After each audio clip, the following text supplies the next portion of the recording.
আল্লাহ রাসূল সাল্লাল্লাহু আলাইহি সাল্লাম এই রমজান সম্পর্কে আরেকটি হাদিসের কথা বলতেছেন। عن أبي هريرة رضي الله عنه قال قال رسول الله صلى الله عليه وسلم إذا دخل رمضان أبواب السماء وغلقت أبواب جهنم أبواب جهنم الله رسول صلى الله عليه وسلم حديث المدى فرمان যখন মাহে রমজান শুরু হয়ে যায় তখন আল্লাহ রাব্বুল আলামিন আসমানের দরজাগুলো খুলে দেন। সকলে বলেন না সুবহানাল্লাহ। আসমানের দরজা খুলে দেন। আসমানের দরজা দ্বারা কয়েকটি ব্যাখ্যা হয়েছে। একটা হলো আল্লাহ তাআলা রমজানের মধ্যে জান্নাতের দরজাগুলো খুলে দেন। সকলে চিল্লায় বলেন সুবহানাল্লাহ। আল্লাহ রাব্বুল আলামিন আবওয়াব জাহান্নাম এবং জাহান্নামের দরজাগুলো বন্ধ করে দেন। ওয়াসুলসিলাতিশ শায়াতিন এবং শয়তানদেরকে আল্লাহ তাআলা শৃঙ্খলাবদ্ধ করেন। সকলে বলেন না সুবহানাল্লাহ। এই কারণে দেখা যায় বাকি 11 মাস যদি শয়তানগুলো উন্মুক্ত অবস্থায় থাকে, মানুষকে বিভিন্ন ধরনের কুমন্ত্রণা দেয়, মানুষকে বিভিন্ন ধরনের দোকার মধ্যে ফেলে, মানুষকে বিভিন্ন গুনাহের কাজের দিকে আগ্রহী করে। কিন্তু এই মাহে রমজানে আল্লাহ তাআলা শয়তানদেরকে শৃঙ্খলাবদ্ধ করার কারণে দেখবেন প্রত্যেকটা মানুষের দিলের মধ্যে যখন রমজানের কথা শুনে ওই মানুষের দিলের মধ্যে নেক আমল করার আগ্রহ জাগ্রত হয়। বলেন কথা ঠিক কিনা? যদিও দেখা যায় সারা 11 মাস দেখা যায় মানুষ মসজিদে কম আসে, রমজান মাস আসলেই বেশি আসে। বন্ধুরা ঠিক কিনা? এর কারণ হলো আল্লাহ তাআলা শয়তানগুলোকে শৃঙ্খলাবদ্ধ করে ফেলেন। আবার বলতে পারেন হুজুর অনেকেই তো আছে রমজান মাস শুরু হইলেও নামাজ পড়ে না, আছে কি নাই বলেন? হ্যাঁ, অনেকে আছে রমজান মাস শুরু হইলেও নামাজ পড়ে না, রমজান মাস শুরু হইলেও নেক আমল করে না। এরকম লোক আছে কিনা? রমজান মাস শুরু হয়ে গেছে তারপরেও দেখা যায় ব্যক্তি বাকি 11 মাস যেরকম ভাবে দেখা যায় সার্বক্ষণিক পানাহার করেছে, রমজান মাসটাও দেখা যায় এরকম ভাবে সার্বক্ষণিক পানাহার করে। বলেন কথা ঠিক কিনা? মাহে রমজানে রোজা রাখে না, যদি জিজ্ঞাসা করেন রোজা কেন রাখেন না, কয় আমার পেটে গ্যাস হয়েছে। হ্যাঁ, কয় কি কয় না? আবার যদি বলেন রোজা রাখেন না কেন, কয় আমি অনেক অসুস্থ হুজুর, আমার ঠিক মতো ওষুধ খাইতে হয়, ওষুধ না খেলে অসুস্থ হয়ে পড়বো, এই কারণে আমি রোজা রাখি না। অথচ প্রত্যেকটা মানুষ যদি নিজের নফসকে যদি কষ্ট করে, নিজের দিলকে যদি কষ্ট করে, আমি কতটুকু অসুস্থ হয়েছি, এই অসুস্থ অবস্থায় আমার দ্বারা রোজা রাখা সম্ভব হবে কি হবে না, আমার কতটুকু গ্যাসের সমস্যা, এই সমস্যা থাকাকালীন অবস্থায় আমি রোজা রাখতে পারবো কি পারবো না। যদি প্রত্যেক ব্যক্তি নিজের নফসকে যদি কষ্ট করে তাহলে দেখা যাবে তার নিজের থেকেই কষ্টের জব চলে আসবে। বলেন কথা ঠিক কিনা? অথচ দেখা যায় বিভিন্ন অসুস্থতা নিয়ে অনেক সমস্যা নিয়েও তো আমরা নিজেদের জন্য আমরা বিভিন্ন ধরনের পরিশ্রম করে থাকি না চিল্লায় বল। যদি আপনার শরীরটা খারাপ থাকে, জ্বর, শরীরে প্রচন্ড জ্বর, এখন নির্দেশ হলো আপনার অফিসে যায় ডিউটি করতে হবে। হ্যাঁ, এখন দেখা যায় ওই জ্বরকে উপেক্ষা করে, জ্বর থাকা সত্ত্বেও দেখা যায় ওই ব্যক্তি অফিসে যায় ডিউটি পালন করে। হ্যাঁ, কিন্তু দেখা যায় যখনই আল্লাহ তাআলার হুকুম আদায় করবে তখন দেখা যায় তাদের রুখসত নেওয়া লাগে। হ্যাঁ, এরকম আছে কিনা বলেন?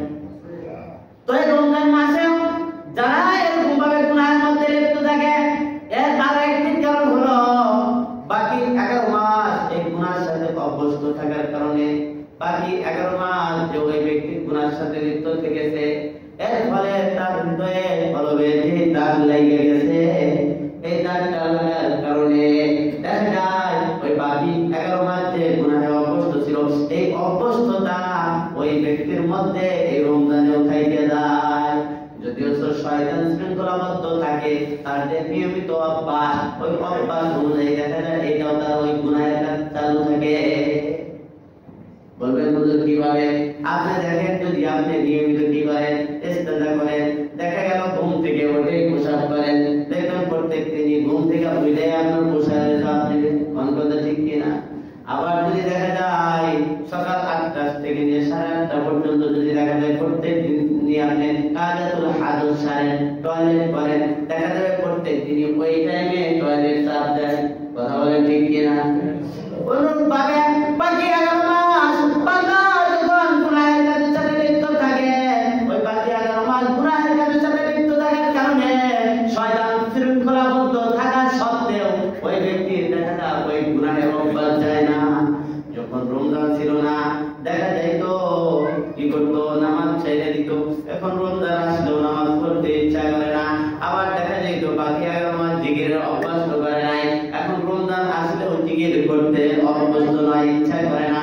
বাকি 11 মাস কখনোই আল্লাহ তাআলার নিকটে তওবা করে নাই, রমজান মাস আসলেও দেখা যায় তওবা করার অভ্যাস নাই। বাকি 11 মাস নফল নামাজ আদায় করে নাই, এবার রমজান মাস আসলেও দেখা যায় আর নফল নামাজ পড়ে না। কথা বলেন ঠিক কিনা? আর যারা কিছু কিছু নফল নামাজ আদায় করেছে, কিছু কিছু ফরজ নামাজ আদায় করেছে, রমজান পাইয়া ওই ব্যক্তির আমলটা আরো বাইরে যায়। কারণ কি, তার কলব ধীরে ধীরে একটু পরিষ্কার হইতেছে। আর পরিষ্কার হওয়ার কারণে ওই ব্যক্তি রমজান পাইয়া দিনের মধ্যে আনন্দটা বাইরে যাইতেছে। আর দিনের মধ্যে প্রশান্তি থাকার কারণে ওই ব্যক্তির আমলটাও বেড়ে যাইতেছে। দেখেন এই রমজানে আল্লাহ তাআলা কত বরকত আমাদেরকে দিয়েছেন। আমরা যে সেহরি খাই, এই সেহরিটাও আল্লাহ তাআলা আমাদেরকে বরকত দিয়ে দিয়েছেন। সকলে বলেন সুবহানাল্লাহ। শুধু তাই নয়, আল্লাহ রাসূল সাল্লাল্লাহু আলাইহি ওয়াসাল্লাম ফরমান, ইন্নাল্লাহা ওয়া মালাইকাতাহু ইউসাল্লুনা আলাল মুতাসাহহিরিন। আল্লাহ রাসূল সাল্লাল্লাহু আলাইহি ওয়াসাল্লাম বলেন, নিশ্চয় যে ব্যক্তি কি করে সেহরি খায়, ওই ব্যক্তির উপর আল্লাহ তাআলা রহমত নাযিল করেন। চিল্লায়া বলেন সুবহানাল্লাহ। আমরা সকলেই রহমত চাই কি চাই না বলেন? যদি আল্লাহ তাআলার পক্ষ থেকে যদি রহমত যদি চাই, প্রত্যেকদিন আমাদের সেহরি খাইতে হবে। আর সেহরি খাওয়ার সময় আমাদের নিয়ত এটা থাকবে, সেহরির মধ্যে বরকত আল্লাহ তাআলা দিয়ে দিয়েছেন। আর এই বরকত যদি আমরা চাই, আমাদের নিয়ত থাকতে হবে না যে আমি যে সেহরিটা খাইতেছি এটা রাসূল সাল্লাল্লাহু আলাইহি ওয়াসাল্লামের সুন্নাত। যদি হয় সেহরি 1 গ্লাস পানি, যদিও হয় সেহরিটা একটা খেজুর, যদিও হয় সেহরিটা 1 লোকমা ভাত, তারপরে এটা খেতে হবে বরকত এবং কি রহমত এবং দয়া হিসাবে। যখন আল্লাহ তাআলার পক্ষ থেকে এটা একটা কি শান্তি হিসাবে যখন আমরা সেহরিটা খাবো, রাসূলের একটা সুন্নাত হিসাবে খাবো, আল্লাহ তাআলা এর মধ্যে আমাদেরকে সুন্নাত আদায়ের সব দান করবে। সকলে বলেন সুবহানাল্লাহ।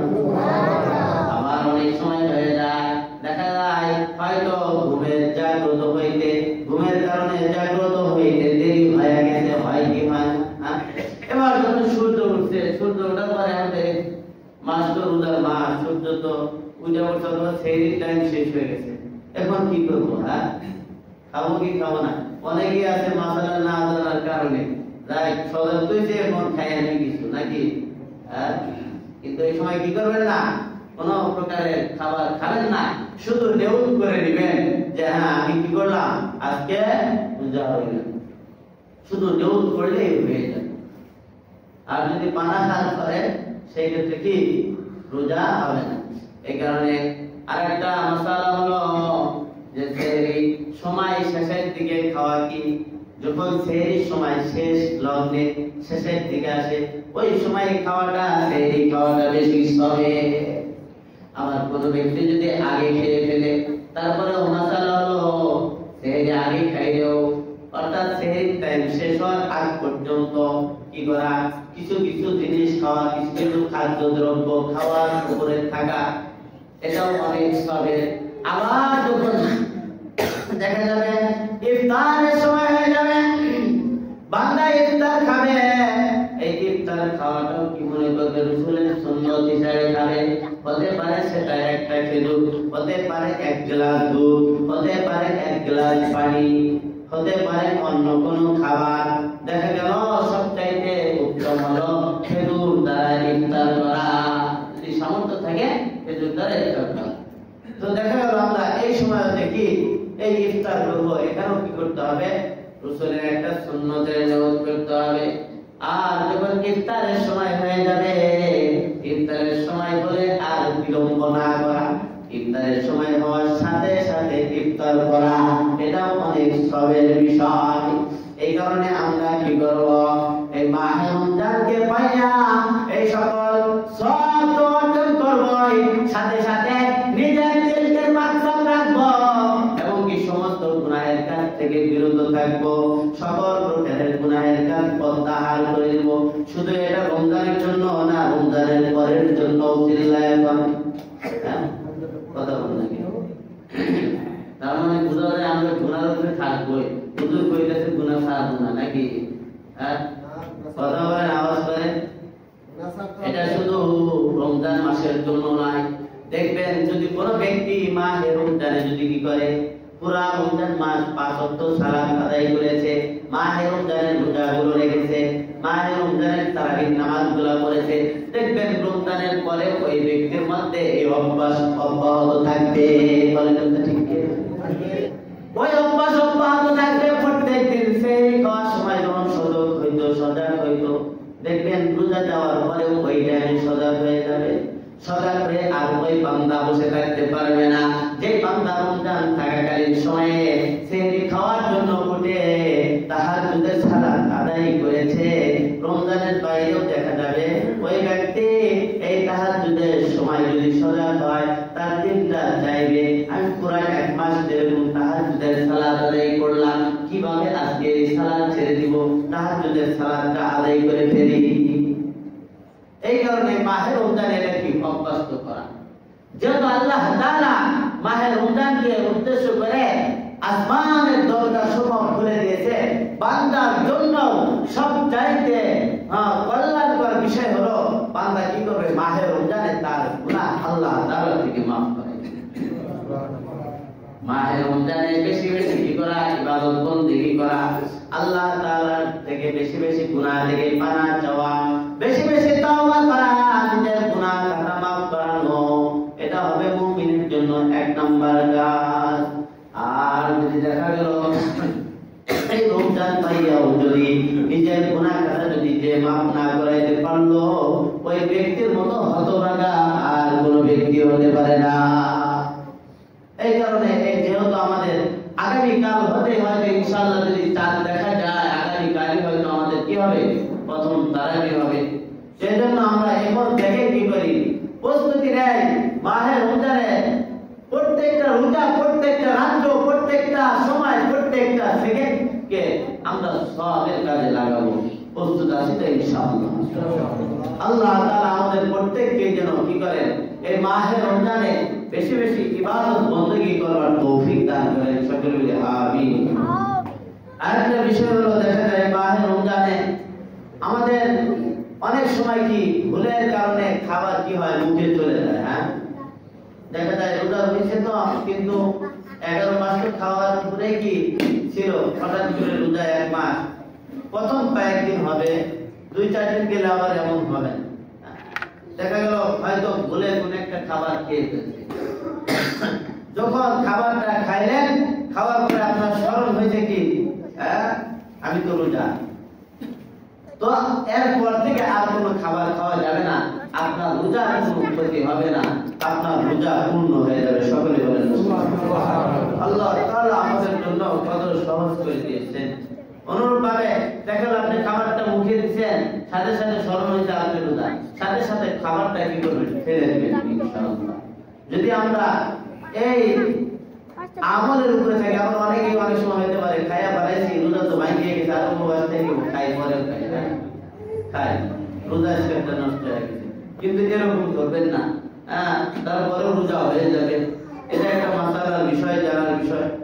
আরেকটা বিষয় হলো যদি কোনো ব্যক্তি রোজা নিয়ত করার পর, নিয়ত করেছে কোনো ব্যক্তি, করার পর যদি ওই ব্যক্তি যদি কি করে রোজা যদি ভেঙে ফেলে ছেড়ে দেয়, তাহলে ওই ব্যক্তির জন্য এই রোজা কাজা করার কাফারা হলো একাধারে লাগাতার ওই ব্যক্তিকে 60টা রোজা রাখতে হবে, মাঝখানে একদিনও গ্যাপ দেওয়া যাবে না। আর যদি মাঝখানে একদিন গ্যাপ যায় তাহলে পুনরায় আবার 60টা রোজা আবার শুরু থেকে শুরু করতে হবে। আর যদি এরকম ভাবে রোজা আদায় করতে যদি অপারগ হয়ে যায় সেক্ষেত্রে ওই ব্যক্তির জন্য মাসআলা হলো, যদি অপারগ হয়ে যায় ওই ব্যক্তি কি করবে? 7টা মিসকিনকে 2 অক্ত পেট ভরে তৃপ্তি সহকারে খাবার খাওয়াবে, অথবা ওই পরিমাণ অন্ন দান করে দিবে গরিব দরিদ্রদেরকে। এটা হলো একটা রোজা মাত্র কাজা হওয়ার কারণে। তাহলে এবার চিন্তা করেন, আমার আপনার জীবনে হয়তো 60-70 বছর হায়াত হয়েছে, হয়তো 50 বছর হায়াত হয়েছে, আমি আপনি জীবনে হয়তো দেখা গেল 40টা রমজান পেয়েছি অথবা 20টা কেউ রমজান পেয়েছি। আমার আপনার জীবনে কত রমজানের রোজা এরকম ভাবে কাজা হয়েছে? এবার চিন্তা কত কাফারা জমা হয়েছে। আবার অনেক সময় দেখা যায় অনেকের মা বাবা অসুস্থ অবস্থায় থাকে, অনেক অসুস্থ থাকে, যার ফলে দেখা যায় রমজান মাসে রোজা রাখতে পারে না। এবার যদি দেখা গেল ওই মা বাবা দুনিয়া থেকে চলে যায় তাহলে সন্তানের জন্য কর্তব্য হলো ওই মা বাবা রোজাগুলো ছুটে যাওয়া রোজাগুলোর কাফারা সন্তান দিয়ে দিবে, অন্যথায় কাজা হিসাবে রেখে দিবে। আর অসুস্থতার কারণে যদি কোনো ব্যক্তি কি করে, প্রকৃত বাক্যে কি অসুস্থ এই কারণে যদি কোনো ব্যক্তি রোজা ছেড়ে দেয় তাহলে একটার পরিবর্তে একটা করলে কি হয়ে যায় যদি অসুস্থতা থাকে। যেমন মুসাফিরের জন্য কি দেখা গেল এটা আল্লাহ তাআলা হালকা করে দিয়েছেন, মুসাফির থাকাকালীন অবস্থায় তার জন্য এই রোজা কি ছাড়ার ইখতিয়ার আছে, কিন্তু পরবর্তীতে কি করবে সে কাজা করবে। তো এই কারণে আমরা সকলে মাহে রমজান যেহেতু বেশি সব অর্জন করার একটা সিজন, এই সিজনকে আমাদের কাজে লাগাইতে হবে। হয়তো বা দেখা গেল কষ্টকর মনে হতে পারে, কিন্তু দেখবেন কষ্টকর মনে হবে না ওই সময় যে সময় আমরা কি করব, দেখা গেল যদি কোনো একটা ব্যক্তি অসুস্থ হয়, অসুস্থ হয়ে যদি হসপিটালে যায়, এবার চিকিৎসা নিতে গেছে, যাওয়ার পরে দেখে তার চাইতেও কি বড় বড় বড় বড় রোগী রয়েছে, এরকম হয় না? সামান্য একটু অসুস্থ নিয়ে হসপিটালে গেছে, অথবা মোটামুটি ধরনের অসুস্থ নিয়ে হসপিটালে গেছে, যাওয়ার পরে এবার দেখেন আপনার চাইতেও মারাত্মক মারাত্মক রোগী এরকম ভাবে দেখা যায় বিছানায় পড়ে আছে, তখন আপনার ওই অসুস্থকে আর অসুস্থ বোধ মনে হবে না।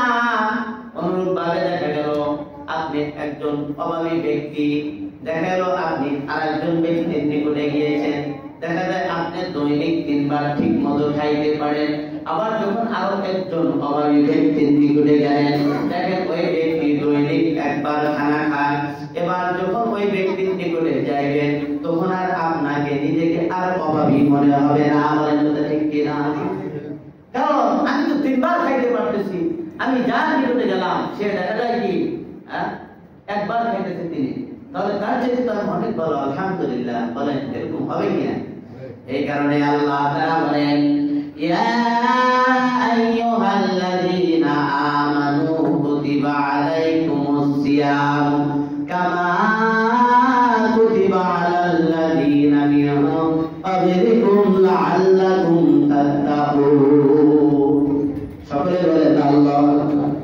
আল্লাহ তাআলা এই কারণে আয়াতটা নাযিল করেছেন, হে ঈমানদার মুমিনগণ, এই মাহে রমজানের রোজা শুধু তোমাদের উপরে ফরজ করা হয় নাই, বরং তোমাদের পূর্ববর্তী যারা ছিল তাদের উপরেও কি ফরজ করা হয়েছিল। আর মুমিনদের মধ্যে যখন এইটা নিতে পারবে, এটা শুধু আমার জন্য ফরজ করা হয় নাই, আমার পূর্বে যত নবী ছিল, আমার পূর্বে যত নবীদের উম্মত ছিল, প্রত্যেকটা নবীর উম্মতের জন্য এই রোজা ফরজ করা হয়েছিল। মুমিন যখন দিনের মধ্যে এটা নিবে, যেমনি ভাবে নিজে 3 বেলা খায়, কিন্তু যে 1 বেলা খায় তার নিকটে গেলে তার কষ্ট মনে হয় না, যে যেমনি ভাবে নিজে অসুস্থ তার থেকে মারাত্মক অসুস্থ ব্যক্তির কাছে গেলে নিজের কষ্টবোধ মনে হয় না। অনুরূপ ভাবে বান্দা যখন মনে করবে এই মাহে রমজানের রোজা শুধু আমার জন্য ফরজ নয়, বরং আমার পূর্ববর্তীদের উপরেও ফরজ ছিল, তখন আর ওই ব্যক্তির জন্য এই মাহে রমজানের রোজা রাখার কষ্টকর হবে না। কি নাই? হ্যাঁ, কারণ নাই। চিন্তা করতে হবে এটা কি সবার জন্য আল্লাহ তাআলা কি ফরজ করে দিয়েছে। এক এক নবীর সময় হয়তো কি এক এক ভাবে ছিল।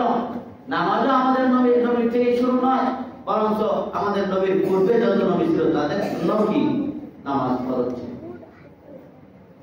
তো এই কারণে আমরা সকলে কি করব, যেহেতু আমরা এরকম একটি গুরুত্বপূর্ণ সওয়াবের মাস পেয়েছি, এই সওয়াবের মাসকে আমরা কাজে লাগাবো। দেখেন আমার আপনার জীবন থেকে তো কত সময় তো কতভাবে চলে যাইতেছে, যায় কি না বলেন?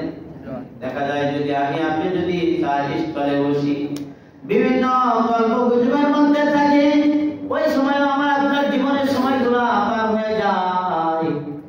আপনি যদি দেখা যায় নিজের সন্তানদেরকে লইয়া আনন্দে ফুর্তিতে আছি, ওই সময়গুলো আমার আপনার পার হয়ে যায়। বিভিন্ন জায়গায় দেখা যায় সবর করা হয়, দেখা যায় সবরের মধ্যেও আমার আপনার সময়গুলো পার হয়ে যাইতেছে। কিন্তু আল্লাহ তাআলা আমাকে আপনাকে এই সময়টা দিয়েছেন আমার শুরু। আল্লাহ তাআলা আমাদের এই সময়টা দিলেন, হায়াতের জিন্দেগিটা দিলেন। একবার নিজের দিলকে প্রশ্ন করেন, আল্লাহ তাআলা দেওয়া এই সময়কে কতটুকু আল্লাহ তাআলার কাজে লাগাইতে পেরেছে? এটা হলো চিন্তার বিষয়। এই কারণে আমরা সকলে এই চিন্তা দিলের মধ্যে নিয়ে এসে মাহে রমজানে প্রত্যেকটা গুনাহ আমরা ছেড়ে দিতে রাজি আছি তো ইনশাআল্লাহ। আল্লাহ তাআলা বলেন, বান্দারে তুই যখন দেখা যায় ঘরের ফাঁক দিয়ে ফাঁকা জায়গা দিয়ে তুই যখন গুনাহ করতে থাকো, ওই যে ঘরের অন্ধকার ঘরের মধ্যে তুই দরজা লাগাইয়া লাগাইয়া গুনাহ করতেছিস রে বান্দা, ওই গুনাহটাও তুই আমার থেকে লুকাইতে পারছ না। ওই গুনাহটাও আমি আল্লাহ তাআলা দেখতেছি। বান্দা তুই দিলের মধ্যে গুনাহের যে পরিকল্পনা আনতেছিস রে বান্দা, ওইটাও আমি আল্লাহ তাআলা থেকে লুকাইতো নাই। আমি আল্লাহ তাআলা তুমি বান্দার দিলের মধ্যে যেই গুনাহের যে তুমি পরিকল্পনা করতেছো, ওইটাও আমি আল্লাহ তাআলা জানতেছি। আর যদি এটা যদি আমরা দিলের মধ্যে নিয়ে আসতে পারি, দেখবে সকল প্রকারের গুনাহ ছেড়ে দেওয়া সম্ভব হবে। বলেন কথা ঠিক কি? রোজা আল্লাহ তাআলা আমাদেরকে দিয়েছেন ফরজ হিসাবে। যখন দিলের মধ্যে নিয়ে আসেন আমি রোজা ছাড়তেছি, এটা আমার মাওলা দেখতেছে, তখন আর রোজা ছাড়তে ইচ্ছা করবে না। আবার যখন আপনি নামাজ ছাড়তেছেন, দিলের মধ্যে নিয়ে আসবেন আমি নামাজ ছাড়তেছি, এটা আমার রব দেখতেছে। এরকম ভাবে প্রত্যেকটা কাজ যখন এরকম দিনের মধ্যে নিয়ে আসবেন, সব কাজ থেকে গুনাহের কাজ থেকে বেঁচে থাকা সম্ভব হয়ে যাবে। আল্লাহ রাসূল সাল্লাল্লাহু আলাইহি ওয়াসাল্লাম বলেন, বুনিয়াল ইসলামু আলা খামসি শাহাদাতি আল্লা ইলাহা ইল্লাল্লাহ ওয়া ইকামাস সালাতি ওয়া ইতাইজ যাকাতি ওয়াল হজ্জি ওয়া সাওমি রমাদান। আল্লাহ তাআলা বলেছেন প্রত্যেকটা মানুষের জন্য সর্বপ্রথম হলো লা ইলাহা ইল্লাল্লাহ সাক্ষী দেওয়া, দ্বিতীয় নম্বর ওই ব্যক্তির জন্য আমল হলো সালাত আদায় করা, তারপরে তৃতীয় নম্বর আমল হলো এই ব্যক্তির জন্য যদি কি থাকে মাল থাকে মালের টাকা দেওয়া, আর চতুর্থ নম্বর আমল হলো এই ব্যক্তির জন্য যদি কি হয় হজ, যদি ফরজ হয় ব্যক্তি হজ করবে। পঞ্চম নম্বর আমল হলো যদি ওই ব্যক্তির উপর মাহে রমজান যদি আসে, ওই মাহে রমজানের রোজা যদি ব্যক্তি পায়, ওই ব্যক্তির জন্য মাহে রমজানের রোজা রাখাও ফরজ। এই ইসলামের মূল পাঁচটি ভিত্তি আমাদের কি করতে হবে? হ্যাঁ, সঠিক রাখতে হবে, ঠিক রাখতে হবে, আমল করতে হবে। দেখেন কোন ব্যক্তি কি করলো, দেখা যায় মাহে রমজানের মধ্যে গেছে, যাওয়ার পর ওই ব্যক্তি বাজে গেছে, তার উপরে নামাজ ফরজ, এই ফরজের হুকুম আছে, শরীয়তের হুকুম দাঁড়িয়েছে, ওই সময় তার কি করতে হবে? ওই রোজা ওই সময় থেকে রাখতে হবে।